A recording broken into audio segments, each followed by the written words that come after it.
For 40 years, I was angry at that generation. This is Yahweh speaking. This is Yahweh speaking. For 40 years, I was angry with that generation. I said, they are a people whose hearts go astray, and they have not known my ways. So I declared an oath in my anger, they shall never enter my rest.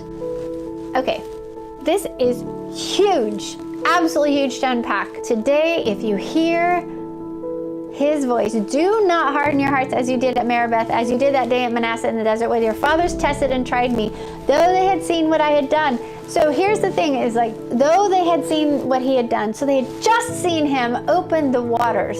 He had just parted the Red Sea and they had walked through. He had just destroyed Egypt. He had destroyed the entire army and Pharaoh. He had to have pillar of fire, pillar of cloud, water out of a rock. They destroyed that one nation on the way. I mean, it's been a crazy trip from Egypt to the promised land, and it really wasn't that long. I think from beginning to end, it was less than a year. Could be about a 3-month time, but I think it was actually less than a year. They were not supposed to be in the wilderness for 40 years, people, but they had fear. They feared the people, the giants in the land. After they had seen everything that he had done, he's so frustrated with them because he'd given so much and he tried to woo their hearts. This is the Creator that can make something from nothing. I mean, to part the waters is no big deal for him. To send a pillar of cloud, no big deal. And to destroy one country, Egypt, who cares? It's not that big of a deal. He could have done that over and over and over and over and done so many other exploits, but what he was trying to do was woo their hearts, right?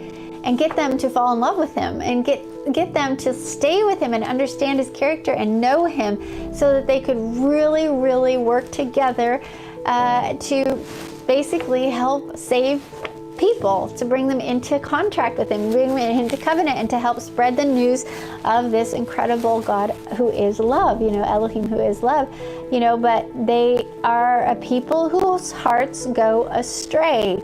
That hasn't changed, by the way. That totally hasn't changed. I mean, you look around and you look at, how Israel's like a she-camel in heat. It's pretty pathetic. And they have not known his ways. This is key to understanding how to not have fear, to know his ways, to know his character. So he declares in his anger, they shall never enter my rest. It's interesting because fear does not want you to rest. Fear wants you to not sleep. Fear wants to take away your health. Fear wants you to not move. Fear wants you to stay hunkered down and scared to say anything. There is no shalom with fear. Okay, so if you have fear, you will never be able to enter his rest.